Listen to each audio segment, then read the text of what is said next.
Mere exposure effect.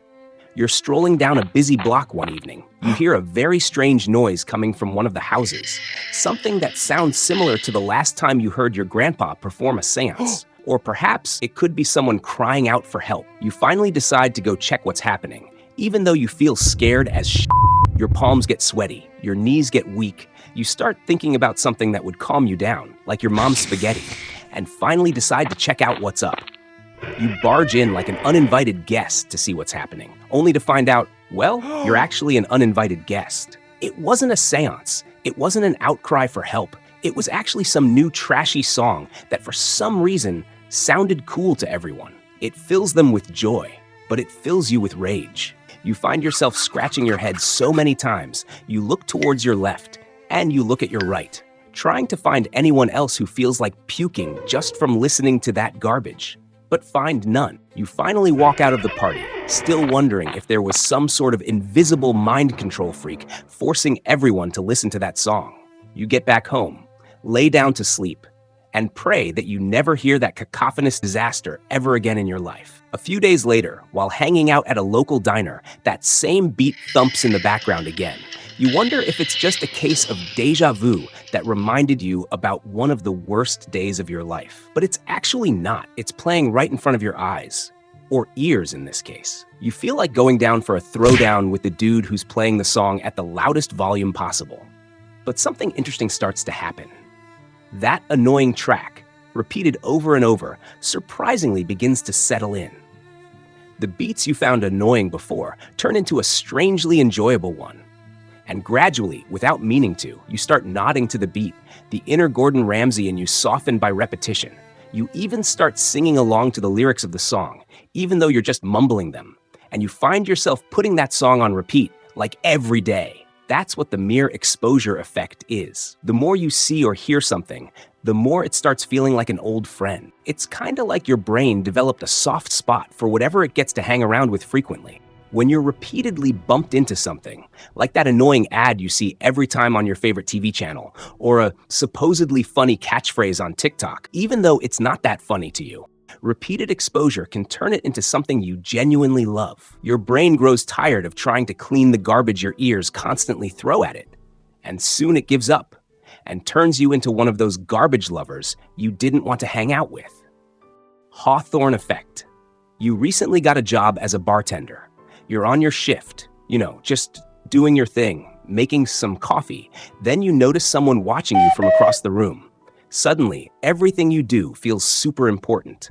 You mix everything extra carefully and even smile a bit wider, but not because you're happy or trying to be polite, but because you're probably sweating in your underwear. You start pouring the coffee into the cup, but all of a sudden, you don't know how to do it right.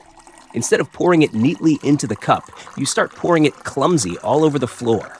Some even pours on your body. You start behaving like a 4-year-old and you can't do anything right. That is called the Hawthorne Effect. It's just your brain reacting to the thought of being watched. When your actions feel like they're meant to impress, you naturally try a bit harder. Then, when the eyes finally wander away, you slip back into your usual style, relaxed and easy. It's kind of like having an invisible coach whispering, "Don't mess this shit up," even if you didn't plan on doing so yourself. Dunning-Kruger Effect. You're in the exam room, sweating like a sinner in church. You just finished writing your exams for the semester. Deep down, you know you've nailed that exam, but you still feel like you blew it, like every answer you gave was a shaky guess. And then there's this guy who averages a D+ in his tests, practically bouncing out the door, convinced he's the next Einstein. He's grinning from ear to ear, sure that he got every question right, even though his answers were full of wild guesses and half-baked reasoning. That's the Dunning-Kruger effect at work. When you really know your stuff, you're so aware of how much there is to learn that you doubt every answer, even if they're spot on. Meanwhile, someone who hasn't grasped the basics might strut around acting like a genius, not realizing just how much they missed. It's like your brain plays a trick. The smarter you are, the more you see your own mistakes, and the less you know, the bigger you think you are. And when the results are out, you who kept your mouth shut comes out on top, while your loudmouth friend, just made himself look like a joker. Framing effect. There's a 90% chance you might fail the job interview. there's a 10% chance you might pass the job interview. Which one sounds less scary to you? The second one, of course, right? It's all about how the same fact can hit you differently depending on how it's said. When someone tells you there's a high chance of failure, your mind feels weighed down. But when it's dressed up as a low chance of success, your brain finds a bit of room for optimism. It's all about how the same fact can hit you differently just by changing a few words. Politicians and product companies know this trick all too well. They shape their messages with just the right words to guide your feelings without changing the facts. They wrap their ideas in language that makes challenges sound more manageable and opportunities seem brighter, nudging your emotions in a positive direction. This smart use of language is what makes you more likely to lean toward a choice, feel good about a promise, or trust a new idea. Baader-Meinhof Phenomenon. You heard a new word today, and it sounded so cool to you, one you've never heard anyone say before. You pick up your dictionary and search for its meaning, and it quickly becomes part of your daily dope words. The next day, you're watching the news, and suddenly, you hear the same word you previously just found out about, and you're like, holy shit, it's my word! You begin to start wondering how he knew about that word. You start wondering why you never heard him or anyone say that word before until you learnt about it the previous day. Perhaps someone has been spying on you. Maybe the government's been monitoring all your movements. Perhaps they've also been watching your wee-wee while you were in the bathroom.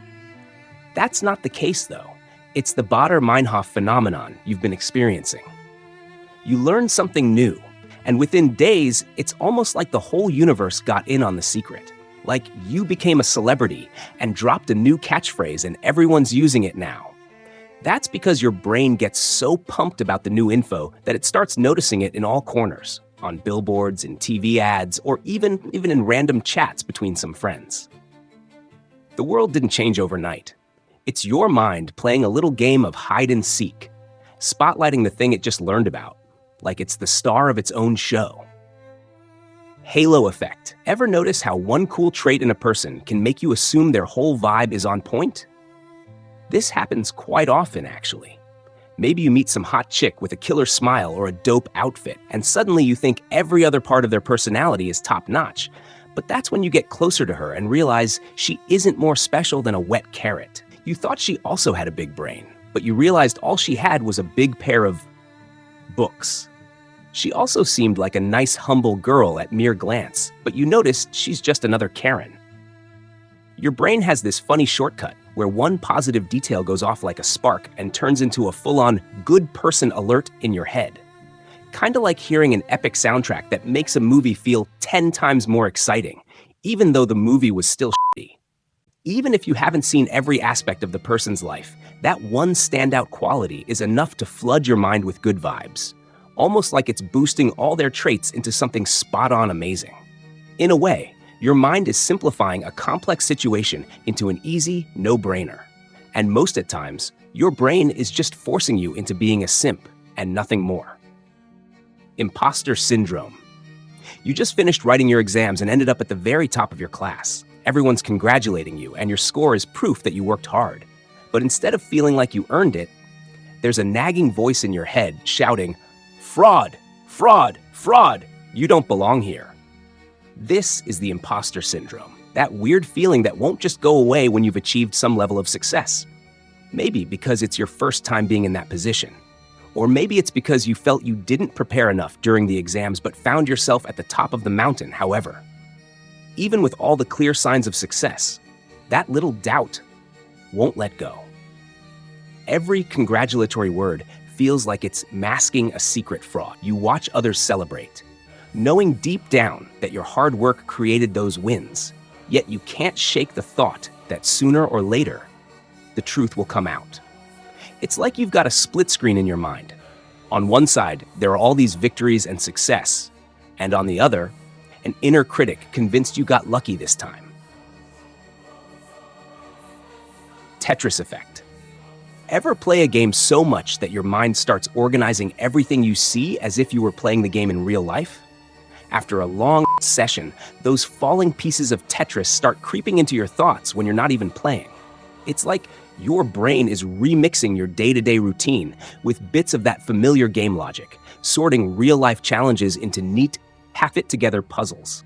You might find yourself noticing patterns or arranging things subconsciously in a way that mirrors the game's rhythm. Not only as a result of playing video games for a long time, though, this could happen with any other activity you perform, like watching or driving.